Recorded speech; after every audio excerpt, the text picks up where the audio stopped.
They punched the new girl in the schoolyard. Seconds later, he's the one screaming in pain. Wait till the end, because what happens next will not only shock you but make you believe in standing up for what's right. If you enjoy stories of courage and justice, don't forget to like this video and subscribe, because this one will stay with you long after it ends. It was the first Monday of spring when Ava walked through the rusted gates of Ridgeway High. Her backpack was secondhand, her shoes a little worn, and her eyes carried that quiet nervousness of someone starting over. Her family had just moved from another state, new town, new school, new life. She wasn't loud or flashy. She was that kind of girl who liked to blend into the background, who smiled politely when spoken to, and who never made a scene. But in Ridgeway High, quiet was often mistaken for weak. By lunch, Ava sat under a tree in the corner of the schoolyard, eating a simple sandwich while the noise of laughter and shouts filled the air. Across the yard, a group of boys noticed her, led by Dylan, the self-proclaimed king of the school. He was tall, cocky, and used to getting attention for his cruel jokes. His friends, Zach and Troy, followed him everywhere like shadows. When Dylan's eyes locked on Ava, a smirk crept across his face. "Hey, look," he said, "new girl's eating all alone. Let's give her a warm Ridgeway welcome." Ava saw them walking over and instinctively lowered her gaze, pretending not to notice. But it was too late. Dylan stood over her, blocking the sunlight. "What's wrong, new girl? Too good to talk to people?" She looked up, softly replying, "I just don't want any trouble." He laughed, a sharp, cruel sound that drew attention from nearby students. "Trouble? Oh no, sweetheart, we're just saying hi." He nudged her bag with his foot, spilling her notebooks onto the dirt. When she bent down to pick them up, his friend Troy snatched her sandwich and tossed it across the yard. The laughter that followed cut deeper than the words themselves, but Ava stayed calm. She picked up her things silently, her expression unreadable. That calmness, that quiet strength, made Dylan angrier. "Say something," he barked, shoving her shoulder. "Don't just stand there like a robot." When she didn't respond, he snapped. He pulled back his fist and punched her square in the arm. Gasps rippled through the crowd. The girl stumbled but didn't cry. Instead, she straightened up slowly, brushing off her sleeve, and then she looked him right in the eyes. Something shifted. The quiet, shy new girl was gone. What stood before Dylan was someone different, someone focused, fearless. "She said softly, I told you I didn't want trouble." He smirked again, stepping forward.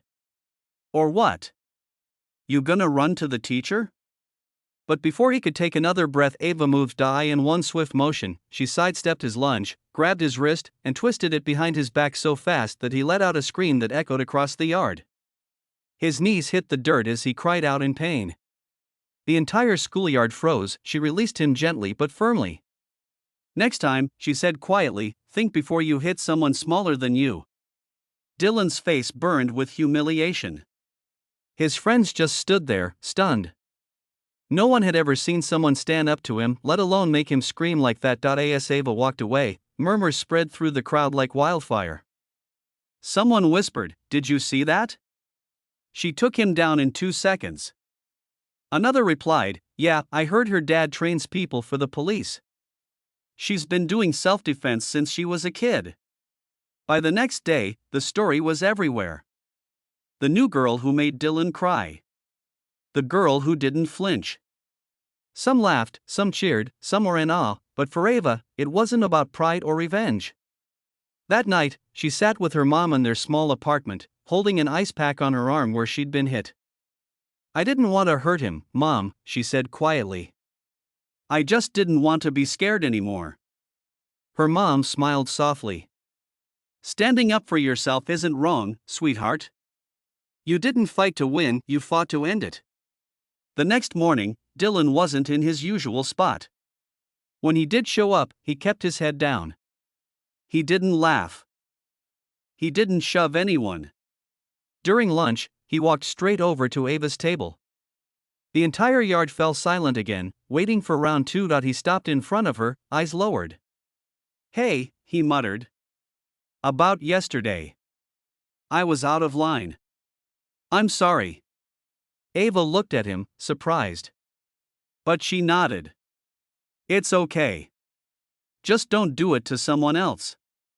He hesitated, then said, "You're brave, you know that?"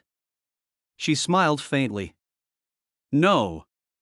Just tired of bullies." From that day on, something changed at Ridgeway High. The bullies quieted down. Kids who used to be targets started walking with their heads a little higher. And whenever someone whispered about the new girl, it wasn't with pity anymore, it was with respect. Weeks later, the school hosted a self-defense awareness day. Guess who volunteered to help Ava demonstrate techniques? Dylan himself. In front of everyone, he admitted, "She taught me a lesson I'll never forget. Sometimes the toughest people are the quietest ones. And sometimes you need to lose a fight to learn how to be a better person." The crowd applauded, and Ava smiled, not for the victory, but because change had finally begun. So if you ever feel small, or like you don't matter, remember Ava. The quiet girl who didn't want trouble, but wasn't afraid to stand up when it came. Courage doesn't always roar. Sometimes, it just whispers, "Not today." If this story moved you, don't forget to like this video and subscribe for more powerful stories that remind us, strength isn't about fighting, it's about standing tall when it counts.